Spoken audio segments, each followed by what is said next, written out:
नमस्कार विद्यार्थी मित्रांनो, आपल्या एस-पी मॅथ अकॅडमीमध्ये सर्वांचं स्वागत आहे. चला तर मग हॉट सिरीज जे चालू आहे ते हॉट सिरीज आहे पार्ट 1 ची. आजचे क्वेश्चन आहेत क्वाड्रॅटिक इक्वेशन वरलेच. चला तर मग जास्त वेळ न घेता आपण हॉट क्वेश्चनला सुरुवात करूया. चला मग. आजचा क्वेश्चन हे नोव्हेंबर 2020 च्या पेपरला पडलेला आहे. चला. मस्त एकदम बढिया क्वेश्चन आहे बेटा. If one root of the quadratic equation ax square plus bx plus equal to 0, the half the other root and show that picture. काय करायचे बेटा? हे शोध्यात आणायची की आपल्याला बी स्क्वेअर इक्वल टू 9ac/2 आणायची. ओके. लेट एक अल्फा आणि दुसरं अल्फा/2 घेऊ. ओके. कारण अल्फा पहिलं रूट दुसरं जे आहे ते अल्फा म्हणजे आपण अल्फाला अल्फाच म्हणल्या आणि बीटा म्हणजे कोण बेटा दुसरं अल्फा/2. ओके. हे पहिलं काय आहे वन रूट अल्फा आहे दुसरं रूट पहिल्याच्या हाफ आहे म्हणाले दुसरं रूट. ओके समजलं. चला मग आपलं जे हे काय आहे ax² plus bx plus c equal to 0 आहे. ओके. मग याला कम्पेअर करून याची व्हॅल्यू कोण आहे बेटा? याची व्हॅल्यू एच राहणार, बी ची व्हॅल्यू बीच राहणार आणि सी ची व्हॅल्यू सीच राहणार. ओके. आपल्याकडे फॉर्म्युला आहे alpha plus beta. Alpha plus beta म्हणजे काय? Minus B by A. Same हेच राहणार. ओके. अल्फाला अल्फा बीटा म्हणजे कोण आहे? अल्फा/2 minus B by A. Okay. म्हणजे 2 बे एक बे आणि हे 3 अल्फा/2 equal to minus B by A. Okay.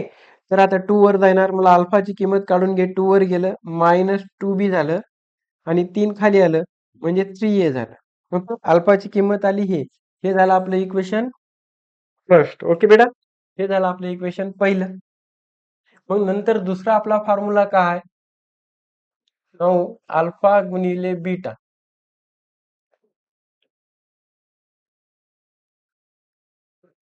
Alpha गुणिले बीटा इक्वल टू काय बेटा? C by A. ओके. तर अल्फाला अल्फा बीटा म्हणजे कोण? अल्फा/2 equal to C by A. अल्फाचा स्क्वेअर बाय 2. ओके. C by A. अल्फा गुणिले अल्फा म्हणजे काय झालं? स्क्वेअर. हे तिकडे गेलं. Alpha square equal to 2ca by A. हे झालं इक्वेशन कोण बेटा? 2. ओके. मग आता हे गेलं स्क्वेअर रूट मध्ये. याला काय करा हे न करता हे गेलं रूट मध्ये. 2c by square on both side. Root on both square root on both side. Okay बेटा. चला मग हे झालं आपलं कोणती बेटा? दुसरी. हे झाली आपली दुसरी कंडिशन. मग आता from equation 1 and 2. Okay. 1 and 2 म्हणजेच मी इक्वल लिहू शकतो. हे काय आहे बेटा इथं minus B by 3a equal to हे आहे रूट मध्ये 2c by A. Okay. 2c by a. मग आता काय कर square on both side. Square on both side. Both side म्हणजे याचा स्क्वेअर उडून गेला हे येईल square on both side 3a square. Okay. 3a square आणि याचा जर स्क्वेअर टाकले आपण कोणाचा 2c बाय ए चा स्क्वेअर. ओके. हे टाकल्याच्या नंतर इथे येईल मायनसचं प्लस म्हणजे 4b स्क्वेअर म्हणजे याचा काय आला मायनस मायनसचं प्लस झालं 2 चा वर्ग 4 बी चा स्क्वेअर 3 चा 9 ए चा स्क्वेअर. ओके बेटा. इथं 2c by A 2c by A. Okay. 2c by a. मग आता आपल्याला काय आणायचे बी आणायचे. बी ला इथं 4b स्क्वेअर तिकडे घेऊन जाई हे 9. Okay. 2c into 9a square by A. हे एकटला हे एकटला. ओके. मग B square equal to 2c into 9 इथे एक ए उरला आणि 4 खाली आलं. बी स्क्वेअर इक्वल टू बे एक बे दोन्ही 4 म्हणजे 9 सी ए बाय टू आलं का शो दॅट पिक्चर बघ. बी square equal to 9ac/2 2ac याला असं पण लिहून घेऊ शकतोस. बी स्क्वेअर इक्वल टू 9 त्याच्याप्रमाणे 9ac/2 शो दॅट पिक्चर आपला आला. आता सिंपल क्वेश्चन. ओके. एक वन रूट आपण अल्फा घेतल्या आणि वन रूटच्या हाफ म्हणाले जे घेतल्या ते त्याच्या हाफ हे घेतलं. हा x square plus b x equal to हे इक्वेशन आहे. त्याला कम्पेअर करून ए ची व्हॅल्यू एच आहे, बी ची व्हॅल्यू बीच आहे, सी ची व्हॅल्यू सी आहे. अल्फा प्लस बीटा म्हणजे minus B by a, beta म्हणजे अल्फा बाय 2 होतं. क्रॉस मल्टिप्लिकेशन 2 गुणिले अल्फा म्हणजे 3 alpha by 2 equal to minus B by A. Alpha equal to minus 2 by b by 3 by A. Okay बेटा. नंतर alpha गुणिले beta equal to C by ए.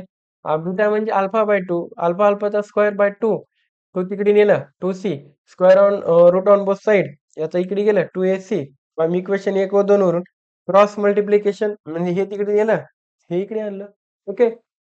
याचा square minus 2b चा square plus असतो 4b square 9a square equal to 2c by A. Okay. मग नंतर 4b square आपल्याला बी square पाहिजे, ते तिकडे नेलं कटछट करून 9c आणलं. त्याची फक्त प्रॅक्टिस करायची. हे हॉट क्वेश्चन.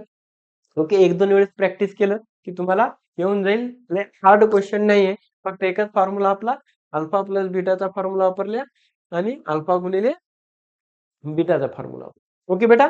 चल नेक्स्ट. पहिला क्वेश्चन हा क्वेश्चन झाला. आता हा क्वेश्चन. ओके. चला. हा एक क्वेश्चन आपल्याला मार्च 2022 ला क्वेश्चन पडलेला आहे. क्वेश्चन नंबर 4 मध्ये. कोणत्यात? क्वेश्चन नंबर 4 मध्ये. ओके. चला. हा पण एकदम सिंपल. आपल्याला फक्त एक क्वेश्चन फॉर्म्युला माहित पाहिजे. आता find the quotient and divisor. आता आपल्याला हे माहित पाहिजे की let the divisor be x. आपण डिव्हायझरला एक्स मानल्या. ओके. मग आपला क्वोशंट जे आहे, आपला क्वोशंट काय आहे बाबा? क्वोशंट काय म्हणला? Is 2 more than 9 times divisor. 9 times याच्या 9 टाइम्स कोणाच्या? याच्या. किती न जास्त बेटा? 2 न जास्त. 9x प्लस 2 याची कंडिशन क्वोशंटची.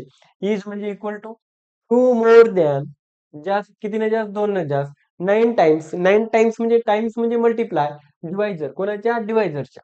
म्हणून इथं आलं 9x प्लस 2. ओके बेटा. आपल्याला डिव्हिडेड काय दिले बाबा? डिवायडेड काय दिले आपल्याला? 460. ओके. आणि रिमाइंडर किती दिले आपल्याला? 5. किती दिले? 5. तर कंडिशन आपल्याला माहित आहे फॉर्म्युला काय बेटा? डिवायडेड equal to divisor into quotient. Okay. Quotient plus remainder. Okay. हा आपला फॉर्म्युला आहे. हा आपला झाला फॉर्म्युला. चला चला चला चला ग सयानो चला. बघा आता डिवायडेड किती दिले पडा आपल्याला? 460. डिवायझर आपलं एक्स आहे. क्वोशंट किती आहे बेटा? 9x प्लस 2 आणि रिमाइंडर किती आहे आपला? 5. ओके. 460 बरोबर एक्स. काय करा? एक्स ने मल्टिप्लाय करा. म्हणजे इथं आलं 9x square plus 2x plus 5. Okay. हे टर्म पूर्ण तिकडे घेऊन जा. 9x square plus 2x plus 5 minus 460. Okay. 0 equal to 9x square plus 2x plus minus minus. आता 460 मधून किती? 456. ओके. सॉरी 456 नाही 454. किती? 5 गेले. 5 गेले म्हणजे 455 ना. 60 म्हणजे 455. Okay. 455. Okay. Therefore 9x square plus 2x minus 455 equal to 0. Okay. मग आता ह्या वेळेस अशी जर कंडिशन आली क्वाड्रॅटिकची तर यानं अगोदर आपल्याला याला काय करावं लागेल? मल्टिप्लाय करावं लागेल. माय लेकरं हो, इथं येईल -455 गुणिले 9, 9 45, हातचे आले 4, 9 45 4 किती बेटा? 45 आणि 49, हातचे आले 4, 9 सक 9 चौक 36, 36 आणि 4 किती बेटा? 40, -40 95 आलं. मग गुणाकार केला तर -40 95 आलं पाहिजे, बेरीज केली तर 2च आलं पाहिजे, 2च आलं पाहिजे. मग याची काय करशील बेटा? याची एक एलसीएम काढून घे. असा मोठा जर फॅक्टर पडत नसेल तर एलसीएम काढ. ओके. आता याला कितीने भाग जाईल बेटा? 5 न 45 40, 5 एक 5, 4 उरले, 5 न 45. ओके. याला 9 न जाईल, 9 9 81, 9 1 9. याला आपल्याला 13 न जाईल, 13 सत्ती 91. मग आता इथं बघ, 13 सत्ती 91. ओके. 13 पाच्या 65 आणि 9 सत्त 63. ओके. 65 मधून 63 गेले, +2 आलं. ओके. मला मायनस पाहिजे. मग मला कोणाला? मायनस. वाह! गुड. गटले फॅक्टर्स. फॅक्टर्स गटले. फॅक्टर्स गटले. 9x² प्लस 2x मायनस 400 किती बेटा? 55 इक्वल टू 0. हा आपलं क्वाड्रॅटिक इक्वेशन आहे. मग हे 9x² प्लस किती?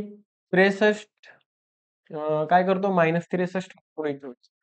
-63 पुढे ठेवायचं. ओके. -63 ओके.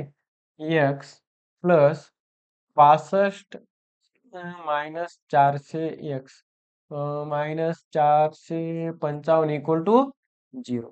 आता ह्या दोघातून कॉमन काय निघेल बेटा? 9x कॉमन निघेल. ओके. इथं x उरला, 9 7 63. ओके. 9 7 63 प्लस इथं 65 बाहेर निघाले बेटा. इथं x 65 ने यायला भागलास म्हणजे किती येईल? 7 येईल इक्वल टू 0. ओके. तर हा एक फॅक्टर बाहेर निघाला x - 7 आणि दुसरा जे आहे 9x plus 65 equal to 0. Okay. 9 7 63. हा 9 7 63, 9 एक बाहेर निघालं. चला. x - 7 इक्वल टू 0 ऑर मध्ये 9x प्लस 65 इक्वल टू 0. तर x बरोबर 7 झालं आणि 9x बरोबर हे गेलं -65 आणि x बरोबर -65 डिवायडेड बाय 9. मायनसची संख्या घ्यायची नाही. म्हणजेच आपलं हे काय आलं बेटा? डिव्हिजन. डिवायझर आलं आपलं 7 आणि क्वोशंट जर विचारला असेल, क्वोशंट पण विचारलाय. क्वोशंट जर विचारला असेल तर आपला क्वोशंट आहे 9x प्लस 2 इक्वल टू 9 गुणिले 7 प्लस 2, 9 7 63, 64 65. ओके. हे झालं आपलं आन्सर. ओके बेटा. हे झालं आपलं आन्सर. कळालं? एकदम साधं सिंपल क्वेश्चन. हा तर आपला प्रॉब्लेम कोणत्यातला होता बेटा? क्वाड्रॅटिक इक्वेशन मधलाच होता आणि प्रॉब्लेम सेट मधला क्वेश्चन होता. ओके. समजलं? ओके. समजलं असेल तर व्हिडिओला लाईक करा, शेअर करा, चॅनेलला सबस्क्राईब करा आणि बेल आयकॉनचं बटन प्रेस करा. जेणेकरून नोटिफिकेशन पहिल्यांदा तुझ्यापर्यंत पोहोचली पाहिजे राजा. ओके बेटा? हम्म.